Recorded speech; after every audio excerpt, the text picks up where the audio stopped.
What made you to come to real estate? तपाईँ चाहिँ किन आउनुभयो? मेरो चाहिँ सुरुमा एउटा सोच थियो, त्यसपछि केही समयपछि फेरि फद्लेर त्यो चाहिँ नयाँ सोचमा परिणत भयो।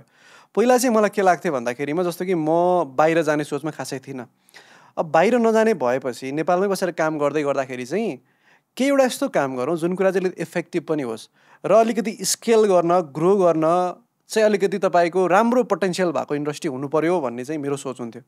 पहिला म तपाईँको टुरिज्म, मैले फेरि मेरो ब्याकग्राउन्ड चाहिँ टुरिज्म हो होइन, अनि मैले टुरिज्ममा तपाईँको ट्रेकिङको पनि काम गरेँ, त्यसपछि मैले एजेन्सीहरू पनि चलाएँ, कन्सल्टेन्सीमा पनि काम गरेँ। धेरै थोरै यताउता काम गर्दै गर्दा चाहिँ त्यो जुन मैले स्केलको कुरा, जुन ग्रोको कुरा जुन सोच्थेँ, नेपालमै बसेर गर्दाखेरि त अर्निङ पनि त्यही अनुसारको हुनुपर्यो, लर्निङ पनि त्यही अनुसारको हुनुपर्यो, नेटवर्किङ पनि त्यही अनुसारको हुनुपर्यो भन्दा के छ त भन्दाखेरि चाहिँ रियल एस्टेट। र फेरि त्यो के छ त मात्रामा पनि सीमित भएन, जुन कुरा यस्तो हुनुपर्यो जहाँ सम्भावना पनि हुनुपर्यो, कम्पिटिसन पनि हुनु भएन भन्दाखेरि चाहिँ रियल एस्टेट कसैले पनि नगर्ने। अनि मलाई चाहिँ के लाग्थ्यो भने मैले अरू बेलामा पनि भन्ने गर्छु, मलाई चाहिँ त्यो बेलामा अब यो कसैले पनि भिडियो बनाउँथ्यो नि, भिडियो बनाएर हाल्यो भने मान्छे लाइन लाएर हेर्न आउँछ होला, त्यो भयो भने त प्रपर्टी त सेलका सेल त एकदमै एउटा हुन्छ नि, एउटा एम्बिसियस थट आयो क्या त्यो बेलामा चाहिँ। भनेपछि त्यो बेलाको इच्छा भनेको चाहिँ केही ठुलो गर्ने इच्छा थियो, ठुलो गर्ने इन अ सेन्स त्यो अर्निङको साइडमा पनि हुन गर्ने। यस बिग स्केलमा हुनु पऱ्यो, जे गऱ्यो भने मार्जिन राम्रो हुनु पऱ्यो, त्यहाँनिर चाहिँ ग्रोथ एकदमै तपाईँले मेहनत गरे अनुसारको रिटर्न आउनु पऱ्यो भन्दाखेरि चाहिँ रियल एस्टेट एजेन्ट प्रोफेसनली पनि गर्नुहुन्थेन, अनलाइन डिजिटलमा पनि त्यस्तो थिएन त्यो बेलामा। त्यसले गर्दा चाहिँ I thought it would be a very good platform for me to grow.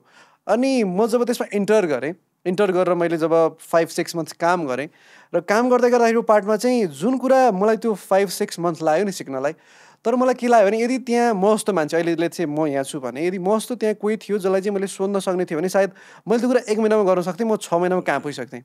अनि त्यो बेलामा चाहिँ मेरो एउटा पर्पोज चेन्ज भयो क्या।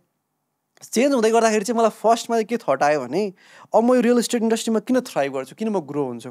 जुन बेला मलाई एउटा ठुलो गर्ने सोच थियो, अहिले आएर चाहिँ हजुरले पनि भन्दै हुनुहुन्थ्यो जस्तो कि लेट्स एउटा एजुकेसनको एस्पेक्टबाट हेर्ने भने चाहिँ आजको दिनमा लालपूर्जा नेपालमा म सेल भए पनि नभए पनि एउटा मान्छेलाई ग्रो गराउनुपर्छ, सिकाउनुपर्छ, एजुकेसन दिनुपर्छ, किनकि मैले हायर गर्न खोजेँ नि मैले मान्छे पाउँदिनँ।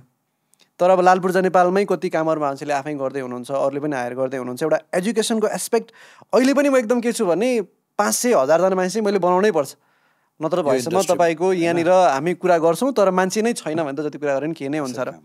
फेरि यो नेपालमा त घर जग्गाको कारोबार त गुपचुप हुने गर्थ्यो नि त होइन, सकभर कसैलाई थाहा नदिने, भित्रै सब गर्ने। अब तपाईँले त्यसलाई लिएर आएर एउटा डिजिटल प्लेटफर्ममा, सोसल मिडियाको प्लेटफर्ममा लिएर आएर तपाईँले एउटा ह्युज मार्केटमा प्रस्तुत गर्दै हुनुहुन्छ। सो प्याटर्न वाइज हेर्ने हो भने त्यो त एब्सोल्युटली रिभोल्युसनरी चेन्ज हो नि त यो इन्डस्ट्रीमा होइन। इन्डिड यो त तपाईँको अहिले त 100% नै यसलाई हामीले मान्नुपर्छ।